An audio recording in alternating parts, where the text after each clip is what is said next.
Well, we're continuing our study of 1 Corinthians as we're working our way backwards from Revelation to Genesis. And we're in a section that I really love to preach about because I feel like if you're not careful, it's really out of control. And it's 1 Corinthians 11:27 through 29 is the first part. And it's the section where Paul deals with the Lord's Supper. Jesus was celebrating the Passover with his disciples, and he said, as often as you do this in remembrance of me. And we as Southern Baptists have done that in a lot of different ways. Some churches do it on a monthly basis. Some do it on a quarterly basis. Some do it around special holidays. Some churches, not Southern Baptists, do it in every service. So what is correct? Well, I think 1 Corinthians 11:27 through 29 really helps us to get perspective on frequency as well as the requirement, the prerequisite for doing the Lord's Supper. So let's take a look and see what Paul says. In 1 Corinthians 11:27 he says, "Therefore, whoever eats the bread or drinks the cup of the Lord in an unworthy manner shall be guilty of the body and the blood of the Lord. But a man must examine himself. In doing this, he is to eat the bread and drink the cup. For he who eats and drinks drinks judgment to himself if he does not judge the body rightly." So when Paul deals with this, he says, I'm going to report to you what the Lord said to me. As often as you do this. Well, how often were they doing it? Jesus was celebrating the Passover. That was a once-a-year celebration. Or did he mean whenever they sat down in special meetings, special times, do it in remembrance of him, which could be every service if that's the interpretation? Or did he mean every time you sit down to eat, which could be 3 times a day, 7 days a week, that you should do it in remembrance of him? Well, I'm inclined to believe that he was talking about as often as you celebrate the Passover, as often as you do that. And if you do anything other than that, if you do it based on every time you meet as a church, that would not fit what Jesus was doing. If you did it every time you ate a meal, that would not be a proper interpretation. So I believe that he really meant once a year.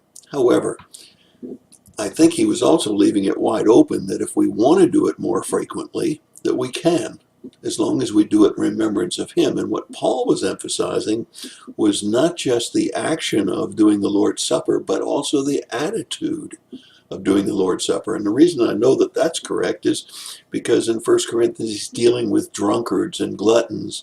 And he's saying, hey, you lost the whole meaning of this. This is to be in remembrance of him because he's coming again. Do it in remembrance of me until the Lord comes. And so to put further emphasis on the fact that Paul was more addressing the attitude than he was in the frequency, I would say to you, look again at 1 Corinthians 11 and verses 30 through 32, where he says, "For this reason many of you are weak and sick, and a number sleep." Now that's following right after he says, "Judge the body correctly." I believe that Paul is saying every time you do the Lord's Supper, there should be a time of self-examination, a time when you look to see if there's anything you need to confess, anything that's not right in your life, and that's very much more important than the frequency in which you do the Lord's Supper, that you always are prayed up, you've always confessed up, you've always repented of anything that's wrong in your life before you take the Lord's Supper. And that's another reason why I don't believe it's supposed to be every service. We have so much more teaching to do than about the Lord's Supper, that if we take 15 or 20 minutes out of every service to do the Lord's Supper, we're cutting down on the teaching of God's Word in his Bible. So I believe that he truly was talking about a less than every service kind of frequency, but that even more important, that Paul was reminding us that the attitude with which we come to the Lord's Supper is far more important than the frequency of the Lord's Supper, and that we are to judge our bodies correctly. We're to be ready to confess and to get ourselves right with God before we take the Lord's Supper. So I know some of you that watch these videos are not Baptist, and you may even be in some of the ecumenical churches such as Episcopalian and Catholicism, and some of those more ritualistic churches who do take a wafer and a drink of grape juice or of wine more frequently than Baptists perhaps do by doing this quarterly or around special holidays. But I would suggest to you that you got to be careful that these things don't become ritual without any meaning, that you're just going through the motions. So even if you belong to one of the other churches that practice this more frequently, and I don't think there's anything wrong with that, do it with the right attitude. Do it in a self-examination time. Make sure that you're right with God before you take of the communion or the Lord's Supper. And I think that God would be far more pleased than if we did it every time we sat down to eat. I think he would like us to take a self-examination every time we sit down to eat, but I'm not sure that he expects us to go through the Lord's Supper every time we sit down to eat. And that's my thought for the day. God bless you and have a great day. By the way, if this is a seriously improved video because of using this new camera system, please drop me a note by email and let me know that you'd really like to see all of them at this quality.